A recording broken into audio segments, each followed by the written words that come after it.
to the next video. In this video I will show you how you can apply animated overlay image to a video in React Native's new architecture for Android using Media 3. So let's get started. So first let me show you guys the output. So here I have my application running. I'll just click on pick video. It will open the video picker for me. I have this video. I'll just select this video. Here you see some numbers. I'll explain more about it later on.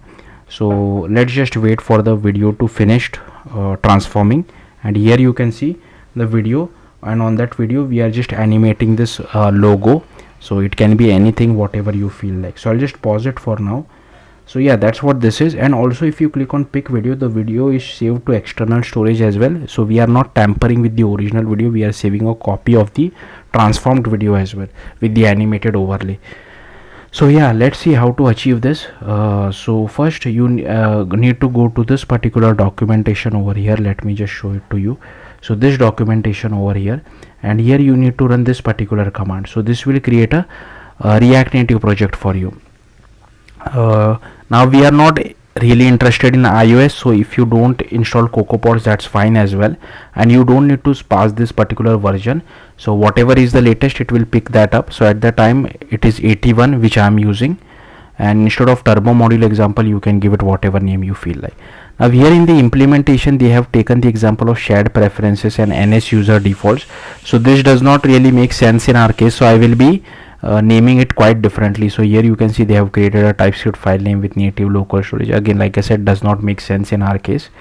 So first you create a React Native project, and inside the root of your React Native project you need to create this specs folder, and inside that you need to create this native transform video.ts.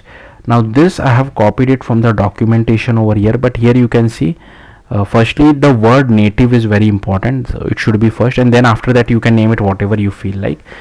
Okay, and I have only taken one method. In the documentation they have taken 4 methods again, which does not make sense in our case.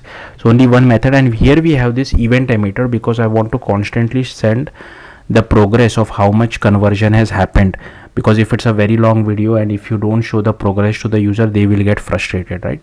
So the thing which you saw inside the text element, that was the progress. I'll come back to that later on as well. And here we need to name it as native transform video. Okay, let me just cd to my application as well. So this is not my application, it is my RNapp 3. Okay, and I'll clear everything out. Okay, then what you need to do is you need to go to the if you see the docs, you need to go to package.json and add this bit of code. So go to package.json and add this bit of code, but again instead of that particular name you have to name it as native transform video spec. Also over here you need to name it as native transform video. Then let's just see how to use it first. So firstly these are all the imports. Also you need to add like install few dependencies as well. So I have installed React Native image picker and also React Native video. React Native image picker for picking the video, React Native video for playing the video. So make sure you install those 2 dependencies. Then you need to add all these imports. One state for video URL, one state for text as well, and then inside use effect we just do, here we are listening for the progress. Okay, and here we remove our subscription. Then here we have one button, on click of it we just pick a video, and we just pass that video URI to this particular method over here. And once we have the URL, we call set video URI, and if video URI is not equal to empty, we just display this video element over here. That's it. Okay, and these are styles which are not really using, and this particular text thing is for displaying the progress. Let me quickly, yeah, it is for displaying the progress. Okay, so this state is for displaying the progress. So here you can see I'm setting the text as well.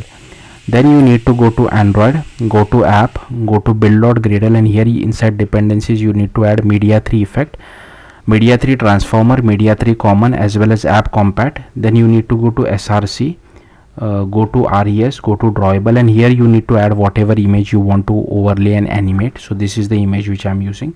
Then go to Java, and here firstly you need to create this folder native transform video. Inside that create this particular file first. So I'll simply scroll through this file. Feel free to pause the video and just copy this code, because even I have copied it from the Android documentation. Important thing which you need to notice, here this particular thing you need to write com dot whatever is your application name. So my application name is my RNApp3, right? Dot r dot drawable dot whatever is your image name. So that is only important thing, rest you can just copy paste it. So I'll simply scroll through this. Feel free to pause the video and just copy all this code.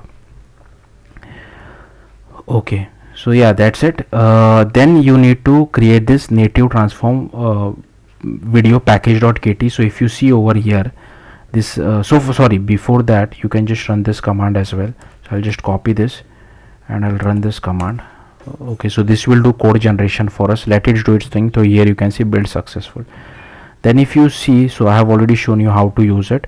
So here you can see, first we'll come back to this. We won't be really using this code because this is an implementation logic which will be completely different for us.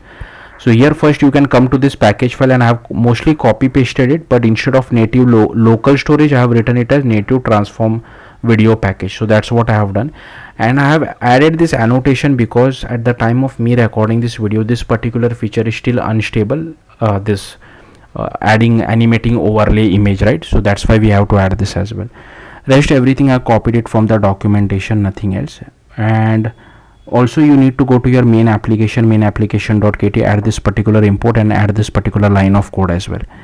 Then you need to go to native transform module.kt. So firstly this is the package name and these are all the imports, and here is our file name, file path, this is the progress holder, and this is the promise. Here is our array list of effect. Then here we call transform video, and here we add the animated logo overlay to our effect as well. Then we do coroutine scope dispatchers.main.launch. We initialize our transformer, we initialize our input media item, we initialize our edited media item, we create our external file, we start the transformation as well. Then we do handler.post, and here we get the progress state as well.